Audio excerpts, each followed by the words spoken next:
Okay, another thing I'll try and do every week is to show what not to do, okay? There are some common pitfalls that I see a lot of students fall into, a lot of mistakes that are common, so I'd just like to go through those real quick, okay?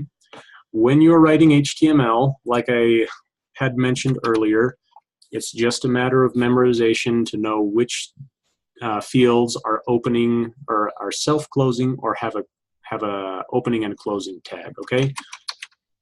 So sometimes I'll see something like this, okay? They try and make the div a self-closing. That doesn't really make sense because the whole role of a div is to be a container for other elements, right? So how can I get more elements nested inside of a div if it doesn't have an opening and a closing? Okay, again, just memorization here. You'll have to memorize which ones have opening and closing tags, okay? Conversely, sometimes I'll see people doing input, things like this. This doesn't work, right? It doesn't make a lot of sense to put something inside of here. To contrast that, I will say here is a button. And if I put something inside of this button, you will see that the click me shows up on the web page. Okay, so it makes sense to put something inside of here, but it does not make sense to put something inside of here.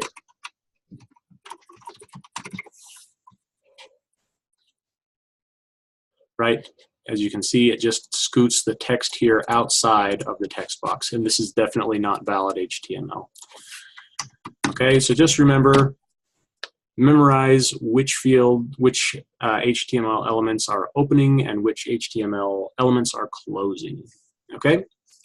Another common pitfall that I see is students will work and work and work on their HTML, and then they'll run it in the browser and it just never works, even though they have correct HTML.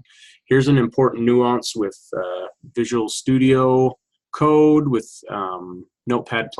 You can see here that I have removed text here. Okay, I've removed it completely from my web page, but it's still showing up here in the browser. If I refresh, it's still there. Okay, the reason this is not going away is because though I've made the change here in my Notepad, I have not saved. Notepad++ does this by showing me a red save icon rather than a blue one. So if I come in here and press save or Control S, it goes from red to blue. Okay, Visual Studio Code, I believe, is a X when it is saved and a dot in the tab when it is not saved. So please make sure and save every time before you run your code. Okay, you can see now that I've saved. If I come over here and refresh, text here is gone.